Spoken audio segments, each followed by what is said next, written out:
안녕하십니까. 김민호 회계사무소입니다. 오늘은 선발급 세금 계산서에 대해서 설명드리겠습니다.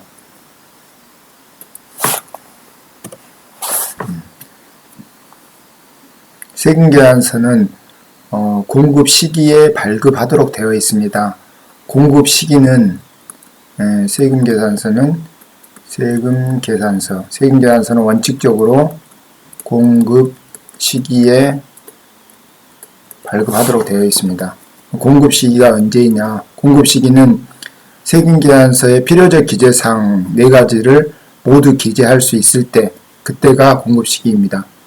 예를 들어서 공급자에 대한 사업자 등록번호 등 공급자에 대한 사항을 알고, 그 다음에 공급 받는 자를 알고, 그 다음에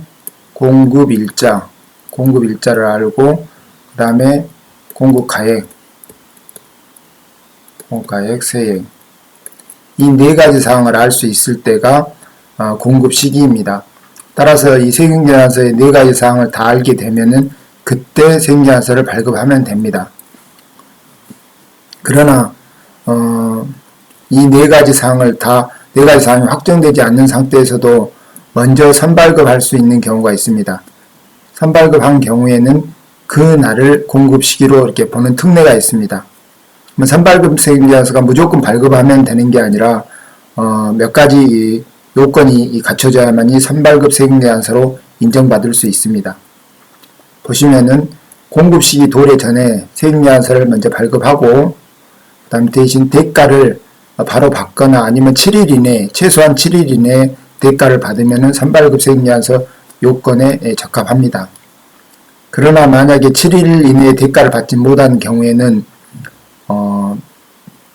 계약서 등의 대금 청구 시기하고 지급 시기를 따로 적어서 그게 30일 이내에 대가를 받은 경우에는 가능합니다.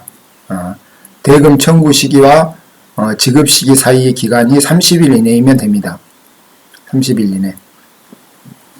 그 다음에 공급 시기 도래 전에 대가의 일부를 받은 경우에는 대가를 받은 범위 내에서 실제 공급 시기까지, 그 대가를 받은 날부터 실제 공급 시기까지 어떤 날짜에든 관계없이 대가 받은 범위 내에서 세금계산서가 발급 가능합니다. 그 다음에 선발급 세금계산서 발급 후 7일 또는 30일 이내에 대가를 지급받지 못하면은 선발급 세금계산서 요건이 갖춰지지 않았기 때문에 상대편은 매입세액으로 공제받을 수 없습니다. 그러나 그 부분에 대해서 원칙적인 공급시기, 이 4가지 사항을 다 확정할 수 있는 원칙적인 공급시기에 만약에 재발급하였다 그러면은 상대편은 매입세액을 공제 가능합니다. 만약에 원칙적인 공급시기가 경과했다, 그때까지도 또 세금계산서를 발급을 못했다 그러더라도 공급시기 3개월 이내는 매입자 발행 세금계산서에 의해서 상대편이 공제 가능합니다. 그러니까 1차적으로 선발급 할 수 있고, 2차적으로 실제 공급시기에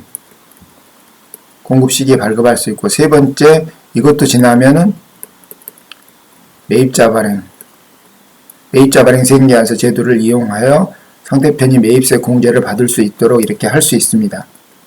그리고 장기할부라든지 전력, 통신 등의 경우에는 대가의 수수 없이 선발급이 가능합니다.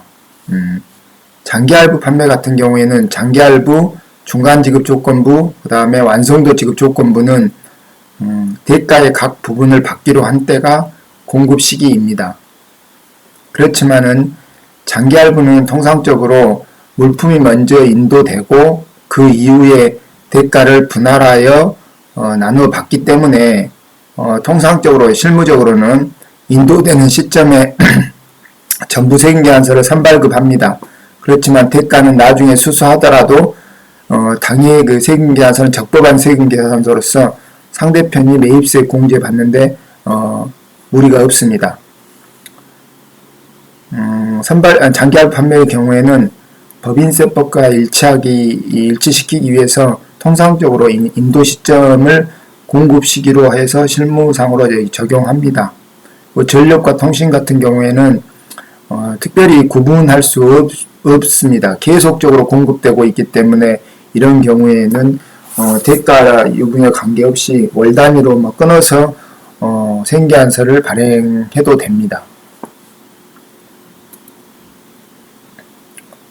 선발급 생계안서에 대한 선발급에 대한 매입자 발행 생계안서에 대한 공제 방법. 조금 전에도 설명드렸습니다만은 통상적으로 세금계산서는 선발급을 할 때 대가를 7일 이내에 지급하든지 아니면은 대금 청구일하고 대금 수수일까지가 30일 이내의 범위 내에서 선발급이 된 경우에는 매입자 발행 선발급 세금계산서로 인정받을 수 있습니다. 그렇게 안 됐을 경우에는 실질적으로 공급 시기가 도래했을 때 세금계산서를 발행해야 되는데 그것도 만약에 지나버렸다. 그런 경우에 이제 매입자 발행 세금계산서에 의해서 공제를 받아야 되는데 그 부분입니다. 보겠습니다. 재화의 공급 시기가 도래하기 전에 대가의 지급 없이 세금계산서를 발급받아서 부가가치세 환급 신청을 한 사업자가 관할 세무서장도 매입세 불공제 처분을 받았습니다. 그리고 해당 재화의 공급 시기로부터 3개월 이내에 세무서장의 승인을 받아서 매입자 발행 세금계산서를 발행한 경우에는 해당 매입자 발행 세금계산서 매입세액은 매출세에서 공제할 수 있는 것이다. 이렇게 되어 있습니다. 아래에 보시면은 이 도표를 가지고 한번 설명드려 보겠습니다. 동그라미 1번 보시면은 선 세금계산서 발급 후 대가가 지불됐다. 근데 그 대가가 30일 이상 차이 난다. 이러면은 매입세 공제 받을 수 없죠. 예를 들어서 50을 발급했는데 대가는 30일 이후에 지급이 됐다. 세금계산서가 선발급 50이 됐는 대가가 50이 나중에 지급됐는데 이게 30일 초과다. 그러면은 불공제된다는 내용이고, 그다음에 두 번째 대가 지불 후 세금계산서가 발급됐다. 예를 들어 대가가 50이 지불됐으면은 실질적인 공급 시기 사이에 아무 때나 세금계산서가 발행되더라도 선발급 세금계산서 요건이 충족되기 때문에 공제가 가능합니다. 예를 들어서 이때 50이 발급됐다 하면 공제 가능합니다.